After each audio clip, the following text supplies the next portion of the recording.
इतनी रात गए गाड़ियां क्यों नदी के पार जाती हैं? अवश्य कुछ न कुछ गोलमाल है। तर्क ने भ्रम को पुष्ट किया। वर्दी पहनी, तमंचा जेब में रखा और बात की बात में घोड़ा बढ़ाए हुए पुल पर आ पहुंचे। गाड़ियों की एक लंबी कतार पुल के पार जाती देखी। डांटकर पूछा, किसकी गाड़ियां है? थोड़ी देर तक सन्नाटा रहा। आदमियों में कुछ कानाफूसी हुई, तब आगे वाले ने कहा, पंडित अलोपीदीन की। कौन पंडित अलोपीदीन? दातागंज के मुंशी वंशीधर चौंके। पंडित अलोपीदीन इस इलाके के सबसे प्रतिष्ठित जमींदार थे। लाखों रुपए का लेन देन करते थे। इधर छोटे से बड़े कौन ऐसे थे जो उनके नी न हो। व्यापार भी बड़ा लंबा चौड़ा था। बड़े चलते पुर्जे आदमी थे। अंग्रेज अफसर उनके इलाके में शिकार खेलने आते और उनके मेहमान होते। 12 मास सदाव्रत चलता था। मुंशी ने पूछा, गाड़ियां कहाँ जाएंगी? उत्तर मिला, कानपुर। लेकिन इस प्रश्न पर कि इनमें क्या है, सन्नाटा छा गया। दारोगा साहब का संदेह और भी बढ़ा। कुछ देर तक उत्तर की बाट देखकर वह जोर से बोले, क्या तुम सब गूंगे हो गए हो? हम पूछते हैं, इनमें क्या लदा है? जब इस बार भी कोई उत्तर न मिला तो उन्होंने घोड़े को एक गाड़ी से मिलाकर बोरे को टटोला। भ्रम दूर हो गया। यह नमक के डेले थे। पंडित अलोपीदीन अपने सजीले रथ पर सवार, कुछ सोते कुछ जागते चले आते थे। अचानक कई गाड़ीवानों ने घबराए हुए आकर जगाया और बोले, महाराज, दारोगा ने गाड़ियां रोक दी हैं और घाट पर खड़े आपको बुलाते हैं। पंडित अलोपीदीन का लक्ष्मी जी पर अखंड विश्वास था।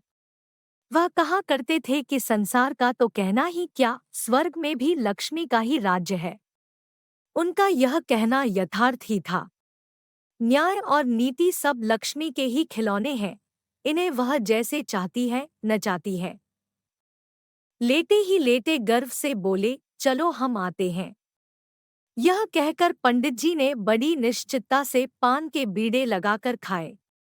फिर लिहाफ ओढ़े हुए दारोगा के पास आकर बोले, बाबूजी आशीर्वाद। कहिए, हमसे ऐसा कौन सा अपराध हुआ कि गाड़ियां रोक दी गई? हम ब्राह्मणों पर तो आपकी कृपा दृष्टि रहनी चाहिए। वंशीधर रुखाई से बोले, सरकारी हुक्म।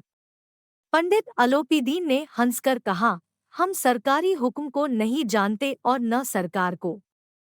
हमारे सरकार तो आप ही है। हमारा और आपका तो घर का मामला है। हम कभी आपसे बाहर हो सकते हैं। आपने व्यर्थ का कष्ट उठाया। यह हो नहीं सकता कि इधर से जाए और इस घाट के देवता को भेंट न चढ़ावे। मैं तो आपकी सेवा में स्वयं ही आ रहा था। वंशीधर पर ऐश्वर्य की मोहिनी वंशी का कुछ प्रभाव न पड़ा। ईमानदारी की नई उमंग थी। कटक कर बोले, हम उन नमखराओं में नहीं हैं जो कौड़ियों पर अपना ईमान बेचते फिरते हैं। आप इस समय हिरासत में हैं। आपको कायदे के अनुसार चालान होगा। बस मुझे अधिक बातों की फुर्सत नहीं है। जमादार बदलू सिंह, तुम इन्हें हिरासत में ले चलो, मैं हुक्म देता हूँ। पंडित अलोपीदीन स्तंभित हो गए। गाड़ीवानों में हलचल मच गई। पंडित जी के जीवन में कदाचित यह पहला ही अवसर था कि पंडित जी को ऐसी कठोर बातें सुननी पड़ी। बदलू सिंह आगे बढ़ा, किंतु रोक के मारे यह साहस न हुआ कि उनका हाथ पकड़ सके। पंडित जी ने धर्म को धन का ऐसा निरादर करते कभी न देखा था। विचार किया कि यह अभी उद्दंड लड़का है। मायामोह के जाल में अभी नहीं पड़ा। अलहड़ है, झिझकता है। बहुत दीनभाव से बोले, बाबू साहब, ऐसा न कीजिए, हम मिट जाएंगे। इज्जत धूल में मिल जाएगी। हमारा अपमान करने से आपके हाथ क्या आएगा? हम किसी तरह आपसे बाहर थोड़े ही हैं।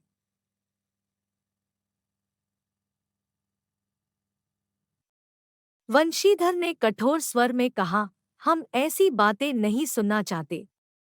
अलोपीदीन ने जिस सहारे को चट्टान समझ रखा था, वह पैरों के नीचे खिसकता हुआ मालूम हुआ।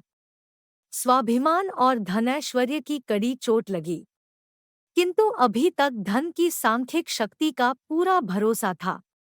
अपने मुख्तार से बोले, लाला जी, 1,000 के नोट बाबू साहब की भेंट करो, आप इस समय भूखे सिंह हो रहे हैं।